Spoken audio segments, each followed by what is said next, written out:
Hi guys, तो last class में हमने देखा था कि कंडीशनल स्टेटमेंट का यूज जो है वो हम किस तरह से सी प्लस प्लस के अंदर कर सकते हैं। आज की वीडियो में हम देखेंगे किस तरह से हम फॉर लूप का यूज कर सकते हैं और फॉर लूप की इंपॉर्टेंस जो है वो क्या होती है लैंग्वेज के अंदर, उसे जो है वो समझेंगे। तो हम एक फाइल बनाएंगे और ये अपना 6th लेक्चर है, तो इसका नाम हो जाएगा, आप यहाँ पे कर सकते हो लूप डॉट cpp। ओके, तो लूप्स क्या होते हैं?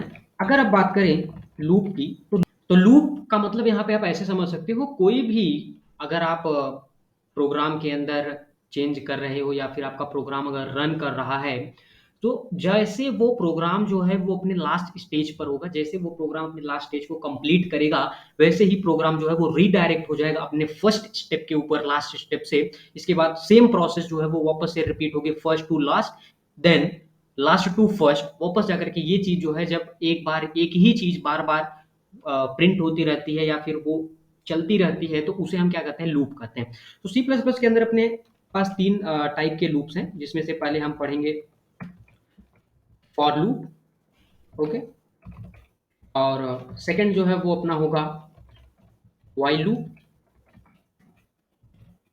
थर्ड जो है वो अपना होगा do while loop. Do while loop, ठीक है। सो पहले हम स्टार्ट करते हैं फॉर लूप से। तो for loop so has include IO stream using namespace std and int main। So for loop के अंदर अपने पास तीन स्टेटमेंट्स होते हैं, या फिर किसी भी अगर आप फॉर लूप को लिखते हैं फॉर, सबसे पहले आपको क्या करना पड़ता है? आप किसी चीज को इनिशियलाइज करना पड़ता है। तो जैसे कि अगर मैं किसी वैल्यू को इनिशियलाइज करना चाहता हूं, तो यहाँ फॉर लूप के अंदर आप कैसे लिखोगे?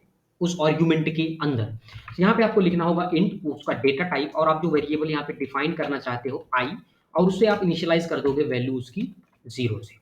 इसके बाद आपको सेमीकोलन देना है। इसके बाद आपको कंडीशन डालनी है कि किस कंडीशन के ऊपर ये फॉर लूप जो है वो रन करेगा। सो कंडीशन मैं ये डालता हूं कि आई इज लेस देन 10। तो ये अपनी कंडीशन हो गई कि आई जब तक लेस देन होगा 10 से 10 से, तब तक आपको इस लूप को कंटिन्यू करना है, आपको इस लूप को बार बार रिपीट करना है। इसके बाद हम जो है इंक्रीमेंट और डिक्रीमेंट का यूज करते हैं। सो आई प्लस प्लस, तो मैं जो है हर आइट्रेशन के बाद, हर लूप जब एग्जीक्यूट होगा, तो उसके बाद जब ये वापस से स्टार्ट करेगा अपनी जर्नी को फर्स्ट स्टेप से, सो वहां पे जो है वो आई की वैल्यू 1 से या 1 से जो है वो इंक्रीज हो जाएगी। इसके बाद यहाँ पे ये जो है ये अपना हो जाता है body of the for loop. इसके अंदर हम जो भी चीज लिखेंगे वो जो है यहाँ पे बार बार रिपीट होगी। तो मैं यहाँ पे आई को बार बार रिपीट करना या आई को प्रिंट करना चाहता हूँ, तो और अब इसके बाद हम यहाँ पे लिखेंगे and, okay, and then return, return 0। अब प्रोग्राम को अगर हम रन करते हैं, तो अगर हम प्रोग्राम को रन करें तो 1 से लेकर के हमने जो 0 से उसे इनिशियलाइज किया है, वो चीज जो है आप यहाँ पे देख सकते हो कि 10 तक वो नंबर जो है बार बार प्रिंट हो गया है। ठीक है, इसका एक एडवांटेज ये भी है कि अगर आपको किसी भी चीज को या फिर किसी भी आइट्रेशन को, किसी भी स्ट्रिंग को या किसी वेरिएबल को बार बार प्रिंट कराना है, तो आपको उतने वेरिएबल्स बनाने पड़ेंगे, सॉरी, आपको उतने प्रिंट स्टेटमेंट जो है वो लिखने पड़ेंगे, जिससे कि आपकी जो प्रोग्राम है वो बहुत ही ज्यादा लेंदी दिखेगा, और उससे जो है रन करने में आपकी जो टाइम है वो भी ज्यादा जो है वो यूज हो सकता है।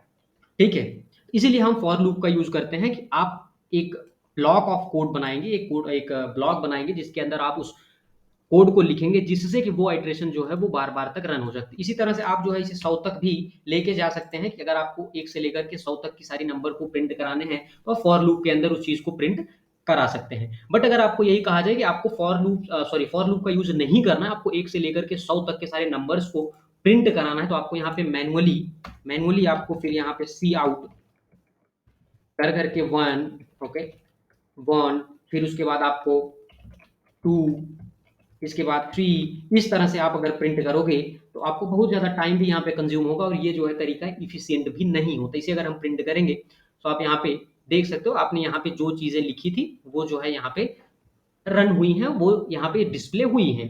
तो इस तरह से इसीलिए हम जो है वो फॉर लूप का यूज़ करते हैं ताकि हम आइटरेशंस जो है वो कम समय में कर सकें। सेम इसी तरह से जो है वो अपने व्हाइल लूप भी व्हाइल लूप भी होता है।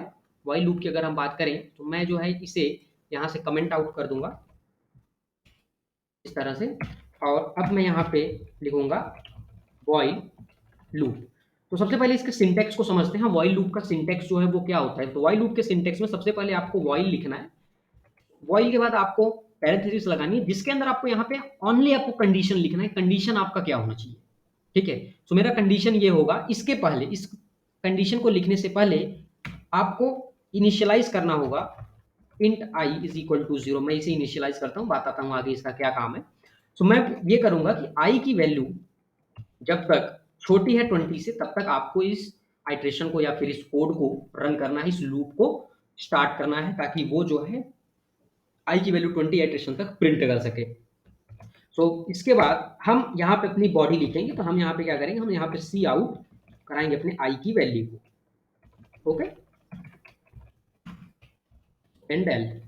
ओके, तो इसके बाद आपको यहाँ पे इसके आइटरेशन को लिखना होगा। आप जो है i की वैल्यू को क्या कराना चाहते हैं? तो मैं यहाँ पे i की वैल्यू को 1 से इंक्रीज कराना चाहता हूँ।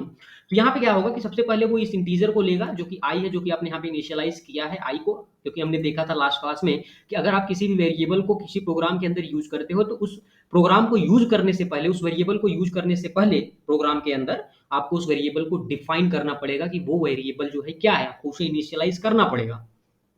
ओके, सो अब हम यहाँ पे क्या कर रहे हैं कि हम i को 0 से स्टार्ट कर रहे हैं। आप यहाँ से 1 2 3 आप जहाँ से भी करना चाहो आप कर सकते हो। जैसे कि मान लीजिए मैं इसे 10 से स्टार्ट कर रहा हूँ, सो i इज़ इक्वल टू 10 से ये स्टार्ट होगा, i इज़ इक्वल टू 20 तक चलेगा।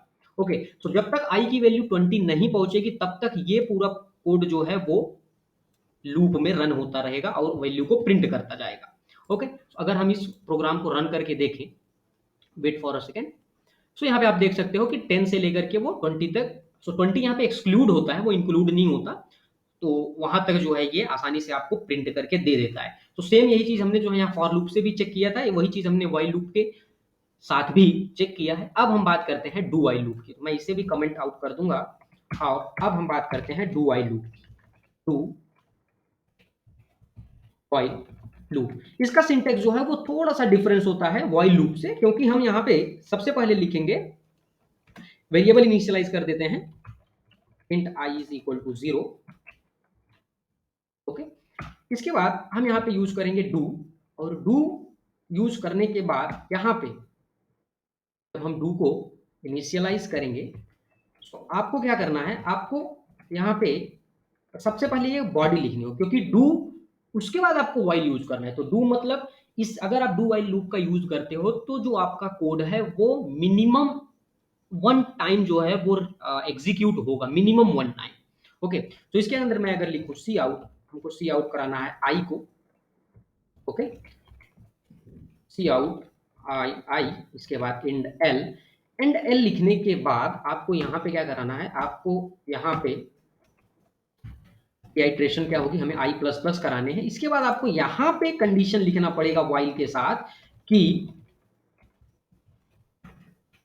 आपको इसे कब तक रन कराना है। तो यहाँ हमें इस चीज़ को रन कराना है जब तक i की वैल्यू जो है वो छोटी है 30 तक। जब तक i की वैल्यू जो है वो 30 से छोटी है तब तक हमें इस कोड को रन कराते रहना है। तो ये क्या करेगा, सबसे पहले इसको रीड करेगा, डू वो सीधा इस कोड को या इस प्रोग्राम के अंदर घुसेगा, इसे रन करेगा। इसके बाद ये उसे 1 से इंक्रीज करेगा। यहाँ आने के बाद वो कोड को कंडीशन को चेक करेगा, क्या ये कंडीशन सेटिस्फाई है, क्योंकि यहाँ पे ये i को 0 लिया, इसने यहाँ पे इसकी वैल्यू 0 प्रिंट की, यहाँ से उसने इंक्रीज किया, यहाँ पे आया तो देख रहा है कि जो i की वैल्यू उसने ली थी 1, क्योंकि यहाँ पे आपने क्या किया 0, यहाँ पे आकर के आपने इसे i को 1 से इंक्रीज कर दिया, तो यहाँ पर आने के बाद इसकी वैल्यू हो जाएगी 1। तो क्या 1 30 से छोटा है? हाँ छोटा है। तो ये क्या करेगा, इस लूप को वापस यहाँ से स्टार्ट करेगा, सॉरी डू से स्टार्ट करेगा और इसके बाद इस चीज को रन करता रहेगा। आइए इसे भी हम रन करके देख लेते हैं। सो यहाँ पे आप देख सकते हो कि ये जो है कोड अपना यहाँ पे रन हो गया है, जो कि 29 तक आसानी से उस चीज को प्रिंट किया है। ठीक है, तो इस तरह से हम जो है C++ प्रोग्रामिंग के अंदर लूप्स का यूज जो है वो कर सकते हैं। नेक्स्ट क्लास में हम जो है लूप्स के ऊपर जो है वो कुछ क्वेश्चंस जो है वो सॉल्व करेंगे। So thank you for watching this video. Keep learning, keep growing.